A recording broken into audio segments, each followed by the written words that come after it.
Assalamualaikum warahmatullahi wabarakatuh. Salam sejahtera. Selamat pagi diucapkan kepada semua ibu bapa, para penjaga, kepada murid-murid tahun 1 bagi sesi 2022-2023 ke Sekolah Kebangsaan Sejangkang. InsyaAllah hari ini saya sebagai penyelaras tahun 1, Cik Nur Akilah binti Ahmad akan memberi sedikit panduan dan pencerahan kepada para ibu bapa supaya perjalanan kemasukan anak-anak tuan-tuan dan puan-puan lancar dan jelas semuanya. Baik, kita mulakan. Baik, sebagai pembuka kepada taklimat kita, eloklah kalau kita berkenalan dahulu dengan kepimpinan sekolah, iaitu kita mulakan dengan guru besar kita, iaitu Tuan Haji Muhammad Rosli bin Azhar, Guru Besar Sekolah Kebangsaan Sejangkang, dibantu oleh penolong kanan pentadbiran Encik Iwan Johan bin Muhammad Mahrul, penolong kanan hak Dewan Murid Ustaz Muadib bin Masnan, penolong kanan core kurikulum Ustazah Hajah Hairiah binti Jelani. Baik, seterusnya kita berkenalan pula dengan guru-guru kelas tahun 1 sesi 2022-2023. Bagi kelas 1 Ibnu Battuta, saya sendiri iaitu Cik Nur Akilah binti Ahmad. Kelas 1 Ibnu Haitam, Puan Hamidah binti Talib. 1 Ibnu Khaldun, Puan Rohana binti Abidin. Seterusnya 1 Ibnu Qayyim, Puan Nur Hafizah binti Idris. 1 Ibnu Rushd, Puan Siti Fatimah binti Muhammad Ihsan. 1 Ibnu Sina, Puan Nurillah binti Majid. Dan 1 Ibnu Taimiyah, Puan Nur Zayana binti Muhammad Hanafiah. Baik, itu tadi guru-guru kelas yang akan memegang kelas-kelas anak tuan-tuan dan puan-puan sekalian. Baik, seterusnya kita pergi kepada taklimat pengurusan kurikulum, iaitu pengenalan kepada subjek mata pelajaran tahun 1 yang mana anak-anak akan belajar di sekolah nanti. Yang pertama adalah subjek Bahasa Melayu, kemudian subjek Bahasa Inggeris, subjek Sains, Matematik, Bahasa Arab, Pendidikan Islam yang mana terbahagi kepada 3 bahagian, ulum, jawi dan juga Al-Quran, tasmi' ataupun dikenali sebagai bacaan berdepan, iaitu bacaan terkini anak-anak secara bersemuka kepada ustaz ataupun ustazah. Kemudian subjek muzik, pendidikan seni visual, pendidikan jasmani dan juga pendidikan kesihatan. Baik, itu adalah semua subjek yang akan dipelajari oleh anak-anak tahun 1. Seterusnya, saya akan maklumkan tentang pengurusan fasa orientasi dan transisi. Baik, jom kita tengok apa itu program transisi tahun 1 2.0. Baik, program transisi tahun 1 ini dia akan bermula pada 21 Mac sehingga 15 April dan dia terbahagi kepada 2 fasa, iaitu fasa pertama minggu orientasi yang akan berlangsung secara 2 minggu bermula 21 Mac sehinggalah 1 April 2022. Kemudian untuk minggu transisi dia akan berlangsung dari 4 April sehingga 15 April 2022. Okey, dekat situ ada gambar modul transisi. Itu sebagai contohlah, maksudnya nanti anak-anak akan dapat cetakan modul transisi ni yang akan digunakan oleh semua guru yang akan masuk ke dalam kelas anak-anak sekalian. Okey, seterusnya apa itu program transisi? Tadi macam saya sebut ada 2 minggu. 2 minggu iaitu 2 minggu pertama adalah 2 minggu penyesuaian. 2 minggu kedua adalah 2 minggu kesediaan. Jadi kita tahu kalau anak-anak ni dia sedang berlaku satu perubahan dari alam kanak-kanak prasekolah kepada alam kanak-kanak yang sedang masuk ke sekolah. Jadi modul ini membantu anak-anak supaya lebih mudah beradaptasi dengan alam persekolahan. Jadi untuk minggu transisi ataupun program transisi ini, jadual waktu belajar walaupun ibu bapa nanti akan dapat jadual, ada subjek muzik, subjek sains, tetapi semua subjek itu akan menggunakan buku transisi ini dan masih belum menggunakan lagi buku teks ataupun buku aktiviti. Okay, kemudian hanya modul transisi dan alat tulis serta pensel warna sahaja yang perlu dibawa oleh anak-anak. Dan sekiranya guru-guru ada meminta buku tulis anak-anak akan maklumkan kepada ibu-ibu bapa sekalian. Okey, seterusnya transisi ini sebenarnya untuk membantu perubahan tadi daripada alam pendidikan di rumah ataupun tadika kepada pendidikan formal di tahun 1. Kemudian hendak membina hubungan di antara murid, rakan sebaya dan juga guru. Kemudian untuk membantu murid sendiri mengurus diri dia. Kat rumah dia dah biasa mak ayah urus kan. Jadi bila dia masuk ke alam persekolahan, dia akan belajar macam mana nak mengurus diri dia. Dan yang keempat, untuk meningkatkan keyakinan murid serta membentuk sikap positif dalam interaksi mereka, interaksi sosial serta persediaan untuk pembelajaran seterusnya. Okey, seterusnya dalam kurikulum terdapat pentaksiran iaitu yang mana kita panggil sebagai satu kaedah untuk mendapatkan maklumat perkembangan murid. Dan dalam kurikulum ni, kita ada panggil satu sistem bernama PBD, Pentaksiran Bilik Darjah. Pentaksiran Bilik Darjah ni dia dilakukan dalam keadaan semula jadi, tidak formal, bersifat diagnostik dan berterusan. Maksudnya, cikgu boleh menilai anak-anak dengan acara bercerita ataupun apa lagi aktiviti yang boleh mencongkil perkembangan anak-anak itu sendiri. Kemudian PSS itu pula adalah pentaksiran setara standard yang mana dia dilakukan secara formal dan dijalankan 2 kali setahun. Ini kalau kita panggil macam peperiksaan lah, tapi dia panggil adalah PSS, pentaksiran setara standard. Okay, pentaksiran setara standard ni sama je dalam PBD tu. Dia termasuk di dalam PBD. Sebab tu dia ada anak panah tu ya. Okay, kemudian ini adalah contoh penilaian minggu transisi. Maka setelah habis 4 minggu program transisi diadakan, guru-guru akan membuat senarai semak kepada setiap murid apakah perkembangan mereka dari segi penyesuaian diri, dari segi sikap dalam pembelajaran, dari segi perkembangan kognitif. Jadi semua tu adalah dinilai. Walaupun nampak macam transisi je, tetapi sebenarnya guru sedang melakukan penilaian juga. Okey. Baik, ini adalah contoh untuk guru-guru menyemak kesediaan murid dalam program transisi nanti. Okay, seterusnya kita masuk kepada pengurusan hal ehwal murid.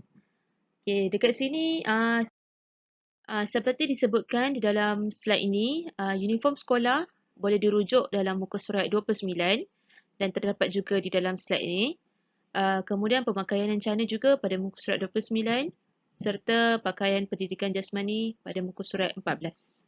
Baik, ini ibu bapa sendiri boleh rujuk dan lihat sendirilah dalam buku yang telah disenaraikan wajib untuk dibeli ya. Okay, seterusnya kita terang tentang contoh pemakaian lencana dan tanda nama. Baik, nanti apabila ibu bapa dan penjaga telah membeli lencana serta tanda nama, maka ini adalah ini adalah kedudukan bagaimana lencana dan tanda nama diletakkan pada pakaian murid. Jadi kalau kita tengok kepada murid lelaki, poket hendaklah dibiar kosong, jangan tampal apa-apa di situ. Dan di atas poket barulah ditampal lencana serta tanda nama. Tampal lencana di atas tanda nama. Maksudnya tanda nama di bawah, lencana di atas. Begitu juga dengan murid perempuan, lencana di atas, tanda nama di bawah. Di sebelah kiri. Kiri bahu. Kiri murid lah. Okay? Jangan letak di sebelah kanan, letak di sebelah kiri. Okay, seterusnya kita terang tentang kehadiran. Okay, maksudnya pukul berapa nak kena datang, pukul berapa nak balik. Baik, macam biasa, masuk dan keluar sekolah melalui pagar A, iaitu pagar utama sekolah. Dan murid-murid perlu hadir pada jam 7.20 pagi selewat-lewatnya. 7.20 pagi kerana 7.25 pagi kita akan melakukan sesi pembelajaran. Kita akan mulakan sesi pembelajaran pada jam 7.25 pagi. Jadi loceng akan berbunyi pada jam 7.20 pagi. Dan waktu pulang adalah 12.45 tengah hari, iaitu pada hari Isnin sehingga Khamis dan Jumaat 11.45 pagi. Tetapi pada sesi transisi, maksudnya sebulan pertama ini, murid-murid tahun 1 akan keluar pada jam 12.35 tengah hari 10 minit lebih awal supaya guru-guru dapat memudahkan proses kepulangan anak-anak tahun 1 mengikut SOP.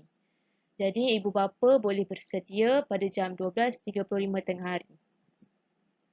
Dan ditekankan juga ibu bapa tidak dibenarkan sama sekali berada di dalam kawasan sekolah setelah menghantar anak, termasuk pada hari pertama pun. Jadi hari pertama insya-Allah guru-guru akan ramai yang membantu perjalanan kemasukan murid-murid ke dalam kelas masing-masing. Okey, seterusnya kita tengok norma baharu. Mungkin ada yang dah biasa dengar tapi kita akan jelaskan juga. Baik, macam mana SOP COVID-19 di sekolah? Pertama, dari segi keselamatan, sekiranya murid menangis, biasalah anak-anak tahun 1 menangis waktu sampai je dekat sekolah, ibu bapa sendiri kena pujuk anak-anak untuk masuk ke kelas. Guru tidak dibenarkan sama sekali memegang, menyentuh ataupun memujuk anak-anak anda. Jadi sekiranya anak-anak tu menangis, tak mahu masuk kelas langsung, silakan bawa pulang kerana guru-guru memang tidak dibenarkan memegang dan menyentuh. Okay, kemudian sewaktu rehat, murid akan membeli makanan di kantin dan makan di dalam kelas. Jadi maksudnya ada pergerakan di situ. Jadi murid perlulah menjaga jarak dan kawallah pergerakan mereka. Dan digalakkan juga untuk bawa bekal sekiranya sempat, boleh bawa bekal dari rumah dan tak perlulah keluar daripada kelas pergi ke kantin.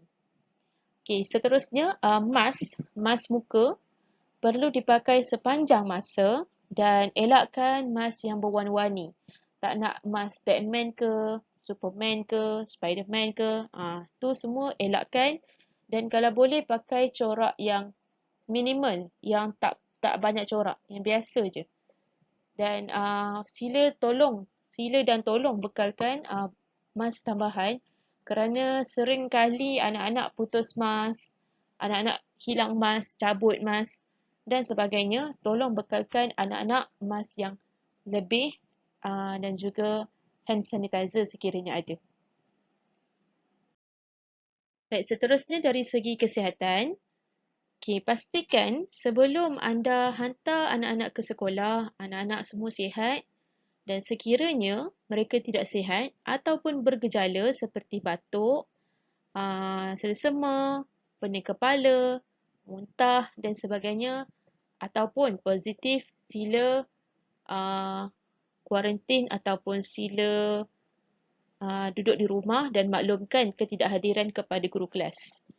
Baik, SOP COVID ini, ibu bapa dibenarkan untuk tidak sekolah ke anak jika khawatir dengan pandemik COVID-19. Maksudnya, sekiranya ibu bapa masih merasa risau dan kurang selamat, tolong maklumkan dan berikan surat bertulis serta sebab kepada guru-guru kelas untuk rekod. Baik, seterusnya. Ini macam tadilah, murid yang bergejala, demam, batuk, selsema tidak dibenarkan sama sekali datang ke sekolah.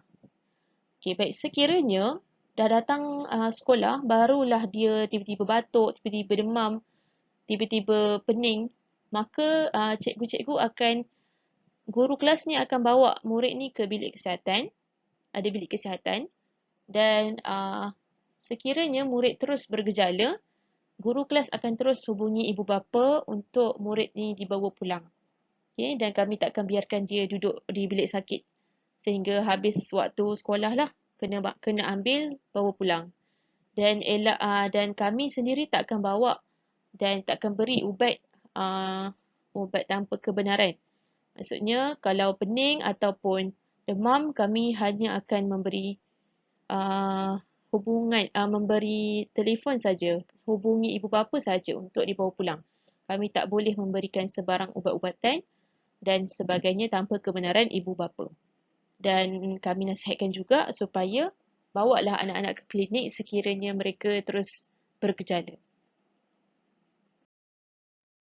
Baik, seterusnya macam biasalah langkah pencegahan COVID-19, pastikan sentiasa memakai pelitup muka, kerap membasuh tangan, elakkan berkongsi barang-barang ataupun bahan-bahan dengan kawan sebaya, kawan sekelas, amalkan penjarakan sosial, duduk di tempat yang telah ditetapkan, patuhi arahan yang diberikan oleh guru. Baik, sebenarnya ini saya sampaikan kepada ibu bapa, tetapi ibu bapa minta tolong maklumkan sekali lagi ataupun setiap hari maklumkan kepada anak-anak supaya mereka ingat. Sebab mereka ni bila dah masuk dalam kelas tu selalu lupa yang mereka ni dalam fasa COVID-19. Jadi kita ingatkan sama-sama anak-anak supaya mereka sentiasa berjaga-jaga dan dapat mencegah COVID-19. Baik, info tambahan seterusnya. Ini sangat penting. Info tambahan yang pertama, pengagihan skim pinjaman buku teks SPBT akan dilaksanakan setelah tamat minggu orientasi dan transisi tahun 1. Bermakna buku teks dan buku aktiviti akan dapat setelah habis 1 bulan minggu orientasi. Dan nanti murid akan dapat 9 buah buku teks dan juga 9 buah buku aktiviti kecuali buku aktiviti bahasa Inggeris, workbooks supermise yang boleh dibeli di kedai buku sekolah ataupun secara atas talian di Shopee, Lazada dan sebagainya lah. Dan itu adalah gambar contoh buku yang perlu dibeli sendiri kerana buku ni tidak dibekalkan oleh SPBT. Baik, seterusnya pemeriksaan kesihatan dan gigi akan dijalankan untuk murid tahun 1. Ni tarikh akan diberikan kemudian dan akan kami minta kebenaranlah daripada tuan-tuan dan puan-puan. Baik, maklumat sebelum persekolahan. Tarikh bermulanya persekolahan adalah 21 Mac 2022 iaitu Isnin depan dan tarikh bayaran keperluan sekolah dan buku teks bermula 2 hari bulan 3. Maksudnya awal bulan hari tu dah bermula bayaran dan penjualan keperluan sekolah di kedai buku sekolah. Jika anda masih belum mendapatkan buku dan alat-alat tulis, boleh dapatkan di kedai buku sekolah yang dibuka setiap hari bermula pagi sehingga tengah hari. Baik, seterusnya wajib membeli tali leher untuk murid lelaki, lencana, baju t-shirt pendidikan jasmani. Sebarang maklumat dan perubahan yang terkini akan dimaklumkan oleh guru-guru kelas dalam WhatsApp kelas masing-masing. Baik, seterusnya sediakan pada hari pertama nanti, hari pertama 21 Mac 2022, minta tolong sediakan kertas A4 yang bertulis maklumat nama anak dan juga kelas. Contohnya, Siti binti Ali 1 Ibnu Battuta. Tulis besar-besar di atas kertas A4 dan bawa ke sekolah ketika masuk saja pagar sekolah. Maksudnya kertas ni perlu dipegang oleh anak-anak. Jangan disimpan dalam beg. Sebabnya waktu pagi tu guru-guru kelas akan ambil murid-murid ni untuk dibawa masuk ke kelas. Jadi kalau anak-anak tuan-tuan dan puan-puan tidak berbuat demikian, maka dia akan menyukarkan sedikit perjalanan masuk ke kelas anak-anak. Okay, dan kami telah membahagikan kelas-kelas kami dengan kertas warna sekiranya ada dan sekiranya mampu. Baik, untuk kelas 1 Ibnu Battuta, boleh cari kertas A4 berwarna kuning. 1 Ibnu Haytham, kertas warna merah. 1 Ibnu Khaldun, kertas warna biru. 1 Ibnu Qayyim, kertas warna hijau. 1 Ibnu Rushd, kertas warna oranye. 1 Ibnu Sina, warna pink ataupun merah jambu. 1 Ibnu Taimiyah, warna ungu. Namun sekiranya tak jumpa kertas A4 berwarna, ambil sahajalah kertas A4 warna putih dan tulislah nama anak serta kelas. Dan pegang pada pagi hari pertama persekolahan. Okey? Baik, ini sangat penting. Seterusnya, setelah itu sila sediakan ke-10 salinan dokumen ini kepada guru kelas pada hari pertama persekolahan. Cetak senarai semak dan masukkan ke dalam fail Orange. Baik, senarai semak ni nanti ada format PDF dia dan nanti guru kelas akan forward ke dalam kelas masing-masing dan ibu bapa boleh tik sekiranya ada. Dan isikan semua salinan ini lengkap kepada guru kelas pada pagi 21 Mac itu. Maksudnya sediakan lengkap masuk dalam beg anak dan serahkan kepada guru kelas. Baik, saya bacakanlah. Fail murid warna oranye perlu dibeli di kedai buku. 1. Surat penempatan sekolah. 2 salinan. Mestilah tertera nama SK sejangkang. Yang ketiga, sijil kelahiran anak 4 salinan. My Kit anak 4 salinan. Kad pengenalan bapa, penjaga ataupun penjaga utama 3 salinan. Kad pengenalan ibu atau penjaga kedua 3 salinan. Sijil perakuan pernikahan 2 salinan. Slip gaji ataupun surat akuan pendapatan bapa bagi yang tidak ada slip, iaitu terkini Februari 2022, 2 salinan. Slip gaji ataupun surat akuan pendapatan ibu 2 salinan. Dan yang terakhir, bil elektrik ataupun air yang menunjukkan alamat terkini 1 salinan. Ini untuk memudahkan guru-guru menjejaki alamat yang terkini terhadap murid tersebut lah. Okay. Baik, ni kami akan masukkan ke dalam grup kelas. Jangan risau, tak perlu snap pun tak apa. Nanti boleh rujuk sendiri dalam grup WhatsApp. Baik, seterusnya, apa yang ibu bapa perlu tahu lagi? Yang pertama, waktu rehat murid akan diawalkan sedikit untuk fasa penyesuaian dan latihan. Waktu rehat adalah pukul 9.55 pagi. Namun kami akan awalkan dalam jam 9.45 pagi. Dan boleh bawa bekal dari rumah ataupun bawalah duit belanja yang cukup supaya anak-anak boleh beli makanan di kantin. Dan saya sebut sekali lah, menu di kantin ada nasi lemak biasa ataupun nasi lemak telur dadah potong, nasi lemak telur mata RM2, nasi putih berlauk RM3, berlauk ayam RM3, air Milo ais RM1. Dan macam mana cara kami ambil makanan, ambil tempahan adalah pagi-pagi cikgu akan tanya nak order apa. Jadi cikgu akan ambil order sahaja, bukan ambil duit ya. Ambil order untuk diberi kepada pihak kantin sekolah supaya mereka boleh membuat bajet berapa jualan makanan yang mereka perlu sediakan pada hari tersebut. Dan waktu rehat tu lah nanti murid-murid akan beratur pergi ke kantin dan belilah makanan yang dia nak beli. Itu cara untuk tempahan makanan pada setiap hari. Okay, jadi ibu bapa yang ingin anak-anak beli tu, tolonglah pesan siap-siap nak makan apa, nanti senang guru-guru boleh ambil tempahan anak-anak. Okay, kalau tak tahu nak makan apa tu masalah untuk kami, macam mana kami nak selesaikan apa yang dia nak makan.